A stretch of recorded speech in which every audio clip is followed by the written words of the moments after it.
Bonjour à tous, bienvenue sur Tirelire Cassé pour une vidéo très rapide aujourd'hui, juste un petit update. Vous voyez derrière moi, mon monstre a le ventre ouvert, alors c'est pour vous prévenir qu'il n'y aura pas de vidéo pendant, je pense, une semaine, voire peut-être 10 jours. Comme vous le voyez, mon PC a les entrailles ouvertes. En fait, j'ai eu un petit souci hier matin en l'allumant, j'ai eu une énorme fuite. Et je me suis rendu compte que un de mes tuyaux, alors je sais pas si on le voit bien, si... En fait, c'est complètement déformé à l'extrémité. Alors, ça continue de faire le focus sur moi, évidemment. Non, fais le focus sur le tuyau, s'il te plaît. Voilà. Je pense avoir identifié le problème. Alors, l'embout qui est abîmé était la sortie de la carte graphique du PC secondaire, donc le PC de ma femme. Et je pense qu'avec les hautes températures, vu que les deux PC fonctionnent toute la journée en ce moment, avec en plus la chaleur qu'il fait en Californie, je pense que l'augmentation de la pression plus la chaleur, en fait, le tuyau s'est complètement déformé, et en sachant que la carte graphique de ma femme était quand même vachement encrassée à l'intérieur au niveau du waterblock. Du coup, ce que j'ai fait, donc j'ai tout démonté, j'ai nettoyé le waterblock, j'ai fait une vidéo aussi pour vous montrer comment on nettoie un waterblock. Vous allez voir, le avant-après est assez hallucinant. Et du coup, voilà, j'ai donc entièrement démonté le PC, j'ai viré toute la tuyauterie, et on va repartir sur une boucle complètement nouvelle. J'ai commandé deux nouveaux radiateurs, parce que là j'utilisais donc les radiateurs de chez Ikea Water Cooling, mais la version PE, donc ils font genre 3 cm d'épaisseur.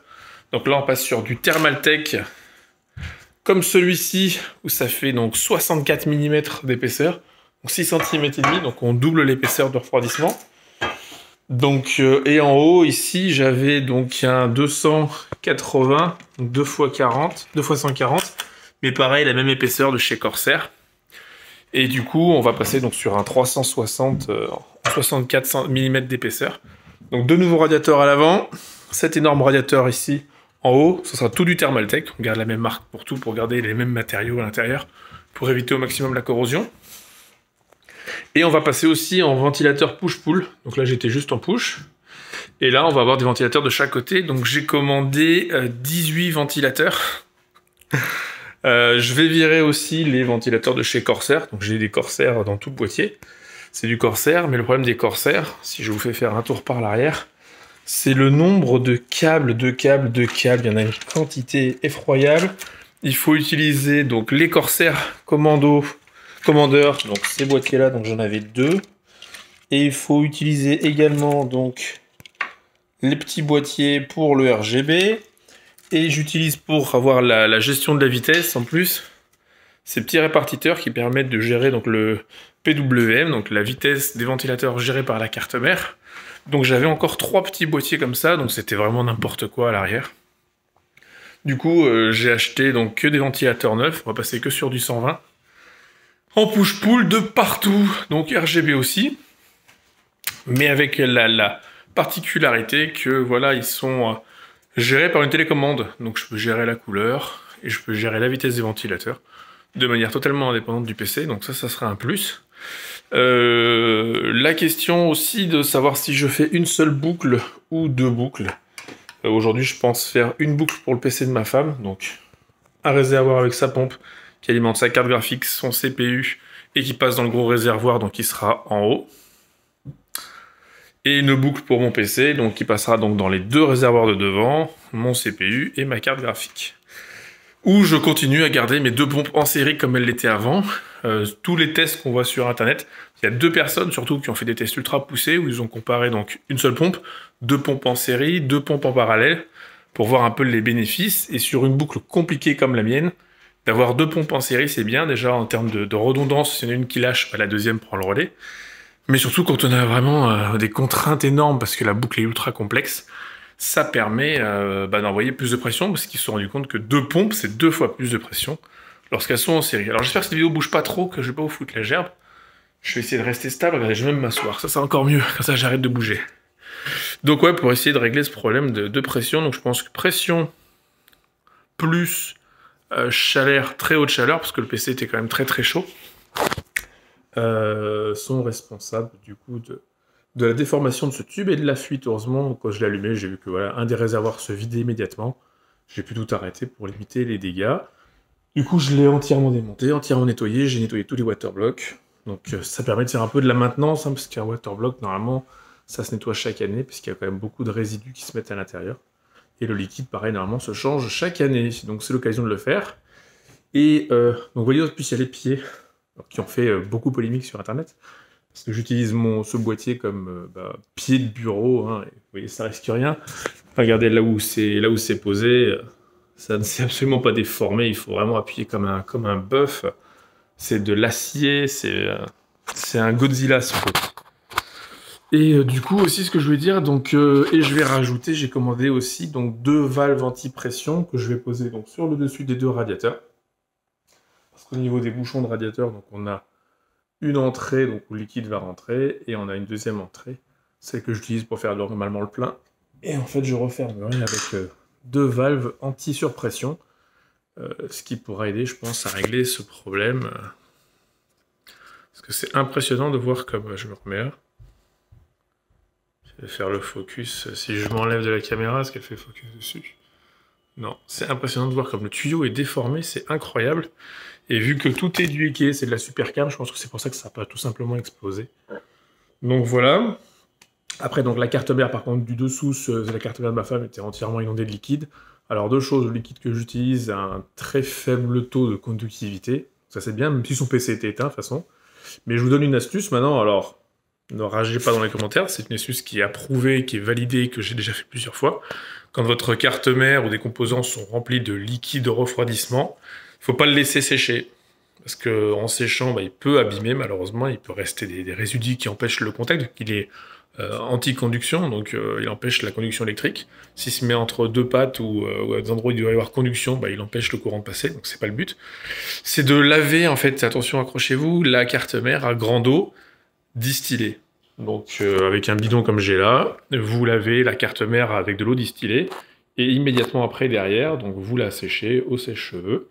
J'ai fait un test, en fait, crash test, une fois, il y a quelques mois, sur une carte mère qui avait été entièrement imbibée, et en fait, je l'ai entièrement nettoyé, l'eau distillée, je l'ai séché entièrement, j'ai rebranché, elle fonctionne parfaitement.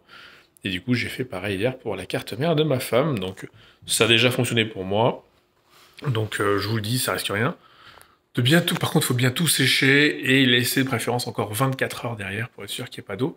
Mais quand vous allez au sèche-cheveux, en principe, ça sèche très bien, et ça enlève tous les résidus d'eau, si un jour ça vous arrive, donc pas de panique. De l'eau distillée, hein, surtout pas d'eau du robinet, pour pas avoir de calcaire, mais de l'eau distillée, vous nettoyez. Et après, n'oubliez pas qu'il y a des PC qui tournent dans des bains d'huile, ils sont immergés toute la journée, donc voilà, de l'eau distillée, vous séchez bien, et vous pouvez récupérer votre matériel. À partir du moment où il n'a pas été allumé pendant la fuite, ça pose en principe aucun problème. Ce qui est problématique, c'est s'il y a un court-circuit ou un composant grille, et là, vous savez, vous êtes fini. Mais en utilisant un liquide de water cooling sans conduction électrique, en principe, vous évitez aussi ce problème. Quoi d'autre? Du coup, je recevrai les composants. Une partie, je reçois aujourd'hui. Je reçois une autre partie lundi. Mais je ne vais pas encore remonter le PC.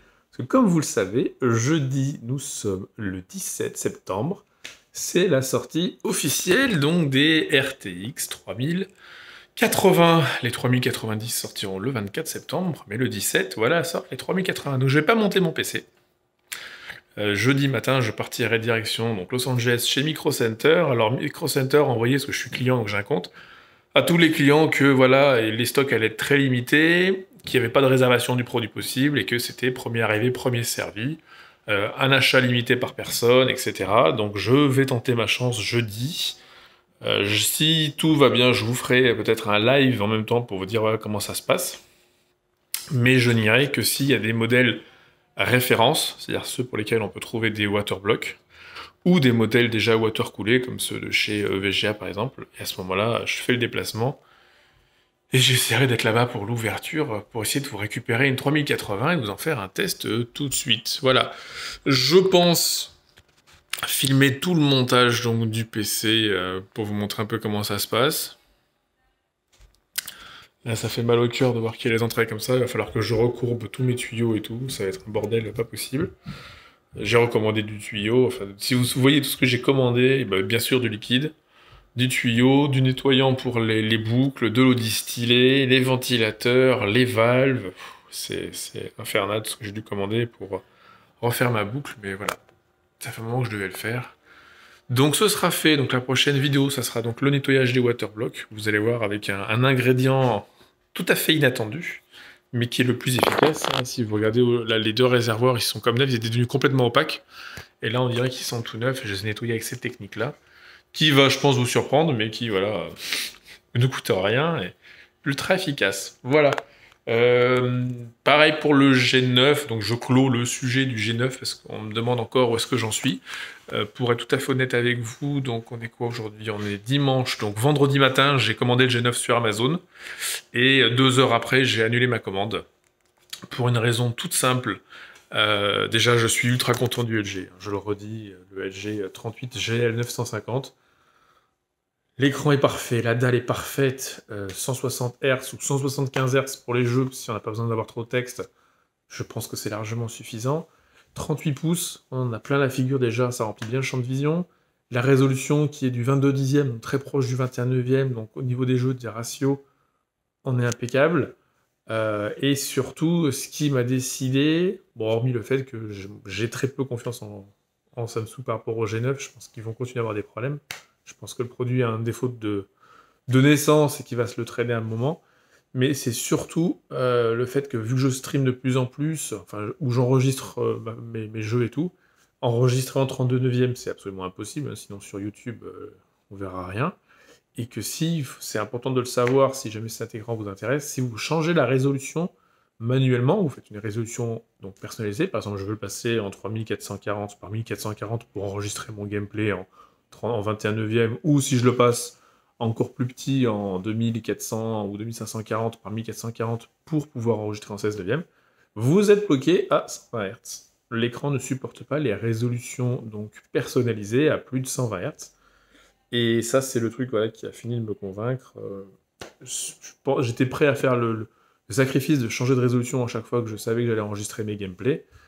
Mais d'être bloqué à 120 Hz, là, ça recommence à devenir vraiment n'importe quoi. Et du coup, je passe mon chemin, je préfère garder mon écran où je n'ai aucune manipulation à faire. Si je veux enregistrer avec le Stream Deck qui est posé à côté, j'appuie sur un bouton, ça se fait à la volée, à la bonne résolution, à la bonne fréquence. Donc j'achète ma simplicité, et d'autant plus qu'il aurait fallu refaire tout le bureau, étant donné que le G9 correspond à la largeur totale donc de mon écran, plus de mes deux enceintes Klipsch de part et d'autre. Donc ça aurait été très compliqué de réussir à tout faire rentrer sur le bureau avec ces nouvelles enceintes. Et pareil, je suis pas prêt à les sacrifier pour le G9. Voilà, donc je clôt le sujet. Je vais garder, j'avais jusqu'à mercredi pour le ramener, mais voilà, je vais pas le ramener, je le garde. Et par contre, jeudi, en principe, un petit aller-retour à Los Angeles pour les 3080. On croise les doigts pour qu'il y ait quand même des modèles dispo et puis des modèles sympas.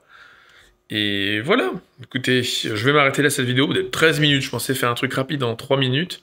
On est sur 13 minutes, voilà, désolé, je filme avec mon téléphone, mais voilà, je peux pas monter. Je vais poster directement sur YouTube comme ça, en live. Et voilà, allez, je vous fais des bisous et je vous tiens au courant. À très vite sur Tire la Cassée. Ciao.